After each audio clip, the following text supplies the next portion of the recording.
Welcome to The Real News. Today we're going to have another conversation about Palestine with Shir Hever in Germany. And I'm Lia Tarachansky in Tel Aviv. So Lia, today I thought we could talk about a video that caused quite a stir in Israel and also a little bit in the international community of an Israeli soldier cocking his weapon in the face of a Palestinian boy, and this has been known as a David Hanachlawi story. And why don't we watch the video?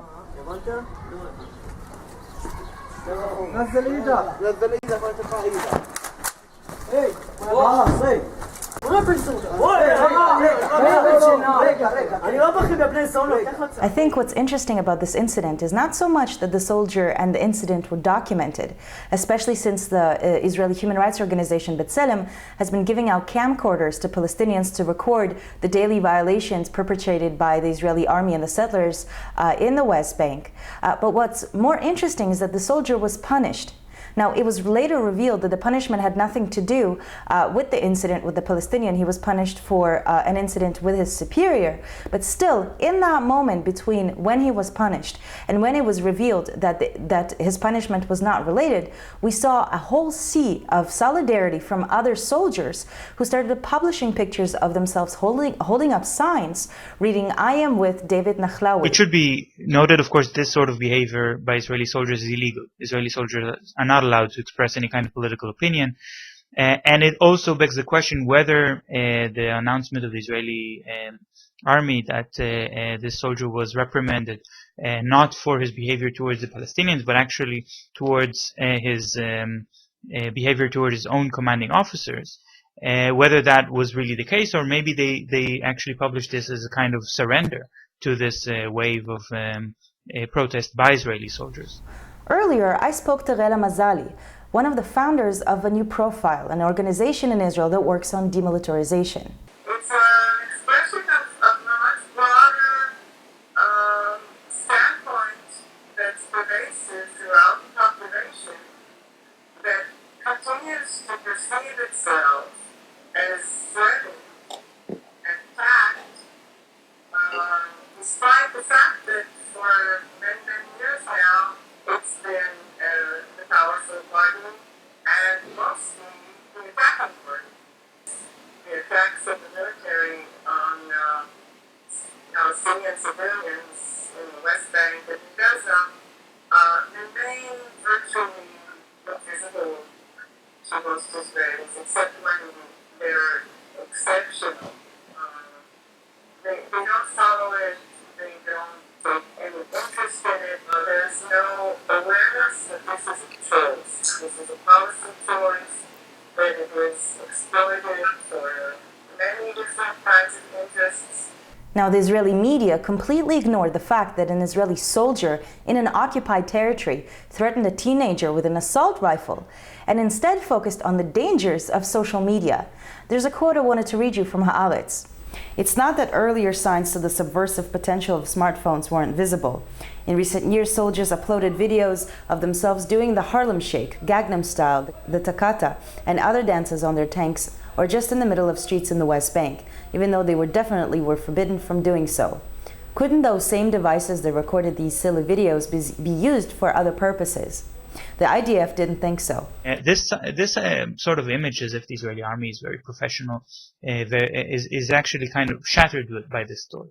Here we see a clash between social media, which is used both by Palestinians to record the daily violations of human rights that is perpetrated against them, and also by Israeli soldiers who are using social media as a form of disobedience and protest against their own army.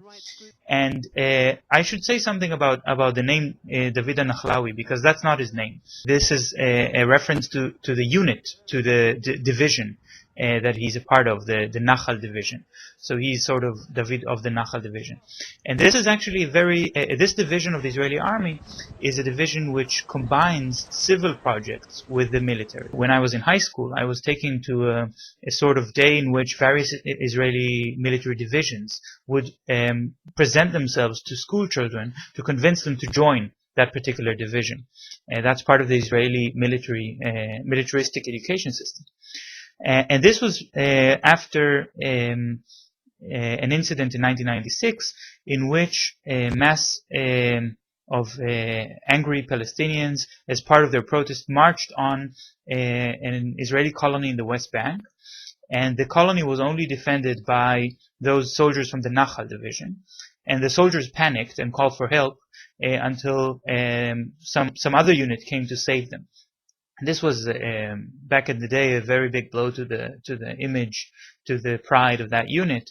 And when I went to hear from a soldier from that unit who tried to explain to young high schoolers that they should join the Nachal, he said, "Don't worry about this incident. This story was a one-time thing, and if you join the Nachal, I can guarantee that after each stint of service that you will have with this unit, you will be able to mark 4 or 5 X's on your weapon." So that, of course, means killing 4 or 5 people.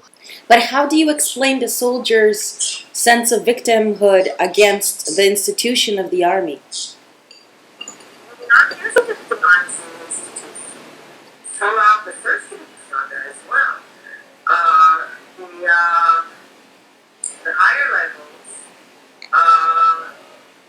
do not ever take responsibility for what is perceived as occasionally as going too far, as what is perceived sometimes, very rarely, but sometimes as violations of human rights.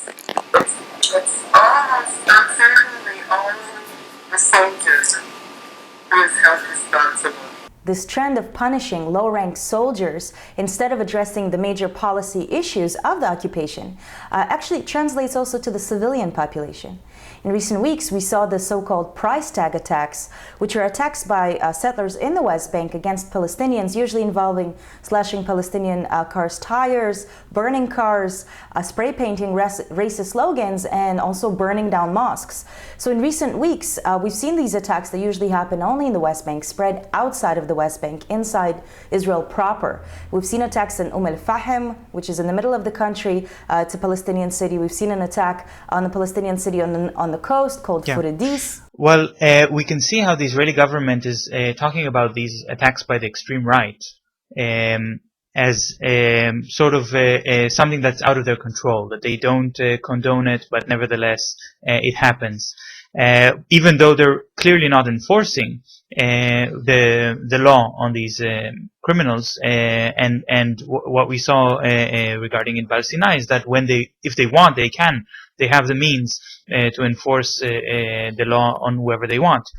And this begs the question: why is the Israeli government allowing these attacks to take place, even though they certainly harm Israel's image around the world?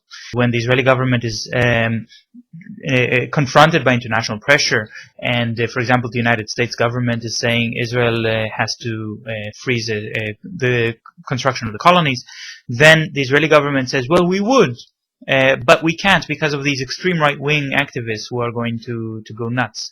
And that kind of image, as if there's a few rotten apples or a few crazy extremists who are undermining the government policies, makes it easier for the Israeli government to present itself as if it's just trying to calm things down, while in fact they are the ones who are increasing the pressure on Palestinians every day. And just reading the Hebrew press in recent weeks, Yediot Achronot, which is the largest circulation paper in Israel, had a whole weekend edition a few weekends ago specifically about these price tag attacks. And so the edition opens with one journalist saying, well, if only the Israeli Internal Intelligence Agency, the Shabak, knew who the perpetrators are, we could arrest them. Then the next journalist says, well, that's not true because the Shabak knows exactly who they are. They've admitted in various forums that they have. The problem is that the police doesn't have enough evidence. Then the next journalist says, well, the police has said they do have enough evidence, and in fact they've interrogated these people in the past, but they don't make arrests. The next one says, well, the police does make arrests, but the judges decide not to prosecute them.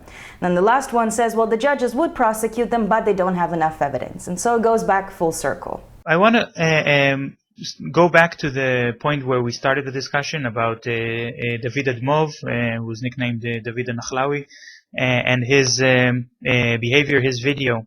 I think that maybe we can end on actually a positive note or an optimistic note, because what we really see in this process in this video and in many other similar videos is that the person who is in a state of panic is the Israeli soldier. The soldiers are afraid. They don't exactly know what is expected of them and how they should behave.